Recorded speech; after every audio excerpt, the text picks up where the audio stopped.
Hey everybody, it's Rory from A&S Gear, and we are looking at the Tippmann TMC. This is the new version, the 50 cal low impact version. So this is a dual fed option gun, so it can be either hopper fed or magazine fed, and it runs on the 50 cal, so the smaller paintball size, which is low impact, and that's great for kids who are just getting started. Low impact means less potential pain right there. Also means less mess, so each ball's a little bit smaller, you're gonna get less paint per ball, less mess to clean up overall. It's easy for kids to run around with, easy for them to deal with, and it lets them get out there and enjoy the sport or playing without that fear of being hurt by being shot. So it's a great way to get them introduced to the sport and let them build up to getting into the 68 caliber. So let's open this up and see what comes in here. We've got our instruction manual. Move that over to the side. We've got our gun. We've got 3 magazines, which we'll talk about the mags in a minute. We've got our front barrel and shroud assembly. We've got our 2 feed neck adapters on our parts kit. Comes with your barrel sleeve, battle swab, some oil, a couple things like that. All right, so the gun itself, it's the same gun, just with some slight differences internally. Obviously, it's made to fit the 50 cal paintball, so you cannot run 68 caliber in this gun. You can't switch it to run the bigger ball. This is a 50 cal version right here, but from the outside, it looks identical to it. With the shroud on, right here, it's going to be the same. It's going to look the same. The only difference is going to be the barrel size. This is a 50 cal barrel setup, so it's going to, might not come through that way. There we go. It's just going to be thinner than the regular 68 caliber barrel. To put this on, this would require me to undo this screw, and then I can slide the shroud in the front, and then put the screw back through, and that will latch the shroud onto the front of the gun. This is just going to thread in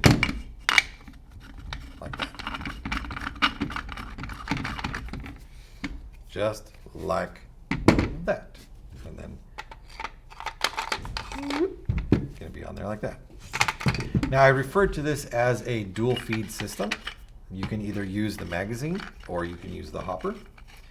If you're going to use the hopper, you're going to want to attach this feed neck. So this has the feed neck adapter for the hopper. Go ahead and we're going to drop this on here like so. And then we would come through with this and tighten it down. I don't think I'm all the way down in there.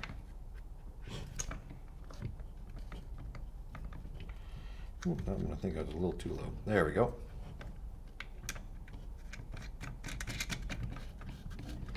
That tightens down just like that. And then we've got our hopper that we can stick on the top here and feed our paint down into there. Now, if we're going to use the magazine setup on this one, you have to use the blank plug for this. So we're going to unscrew this one. I'm going to take that off. And we're going to use this piece right here. So this piece just covers up this hole on the side and has a detent right there to help keep paint in the right spot. Because the magazine is feeding up from the bottom, if we didn't have this little device here to keep extra paintballs from getting into the barrel assembly, we'd be shooting multiple balls at one time, which is not, as fun as that sounds, that's not a good thing for paintballs. They end up just breaking paint all the time and having problems. If we pull this back and look through here, I forgot to tell you about this one. Let's go back to this one real quick. If this is on and you are feeding from the hopper, you must have this in the bottom of your gun. Okay, otherwise the paintballs would fall out the bottom, and for some reason they didn't fall out the bottom, you might get multiple feeding in there. So on this version, this is our detent assembly right here. This keeps more than one ball from being fed into the gun at one time. That's why this needs to be in there. You can actually see that detent assembly sitting down inside there, working as a stop for one paintball at a time. So that needs to be in there if you're using the hopper adapter. If you're using the mag-fed version down here, you need to have that same detent that is in here, but now you need to flip it over and have it in a different spot. and it comes on this little blank plug here. So this plug would go in here. It puts that detent up at the top now, so when the paint is feeding up, it hits that detent up in the top of the breech and keeps it from double feeding. And woo, we go ahead and tighten this down. And now we can run through the magazine. We have our safety right here. So our fire is up in there. Cock the gun back by pulling back on the handle. If you're in the fire mode, it will shoot. If you're in safety, will not shoot. Will shoot.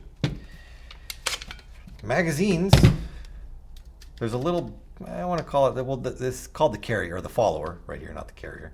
The follower, this is what pushes the paint up there. What we can do is, we turn this little wheel that's right here. I'm going to turn it, and as I turn it, you can see that dropped down, and I'm winding this up, so the paint is just, the follower is being pulled back. So there's a rope that's being pulled back, and there's a spring on that rope that's being compressed down as I wind this up. And it'll get to the point where we can, it'll feel resistance and stop. This is then where we would put our paintballs in. We pull this down right here, and you can see that the little detent system folds back, and we would just drop all our paint in. We keep pushing it in there until it came all the way up to the top. Then we let go of that. Now when we go to put this in our gun, it's going to push down on this little tab that's back here. And when that tab gets pushed down, it releases that follower and it starts pushing the paint out. If you released this and had the magazine out and then pulled down on this tab right here, all your paint would go bring, and it would all just spray out of there. So make sure that that is working and in the right spot. Go ahead and load that up in there, and you're ready to start shooting. For velocity adjustments, there is a little hole right here on the side. You put an Allen key in that and you turn clockwise, like into the gun, to reduce velocity, counterclockwise out to increase velocity. And then, but you need to be shooting at a field where there's a chronograph where you can measure the velocity of the gun, all that stuff, yada, yada, yada, so that you are compliant with the rules of the field that you're at. Let's go ahead and just kind of mock this up again on here. So if you're looking for, again, 50 cal, 50 cal is by no means not as much fun as 68 cal. It is just as much fun as 68 caliber paintball. It's great for kids to get out there and shoot these guns and have a good time and not worry about the pain factor of getting shot, because that keeps a lot of people, I think, from playing the sport and enjoying the sport, just because it possibly can hurt. And I'm not going to say that 68 caliber doesn't hurt, because it hurts to get shot sometimes. But once you play enough, you get used to it, and getting involved at the 50 cal level will definitely get you moving on in the right direction. So realism, functionality, low impact. There's a lot of options inside this gun that'll get any player out there having fun, but really get the beginners out there and involved in the sport and let them grow with it. So check these out, guys. 50 cal low impact TMCs. They're available through the website. Order yours now through ansgear.com.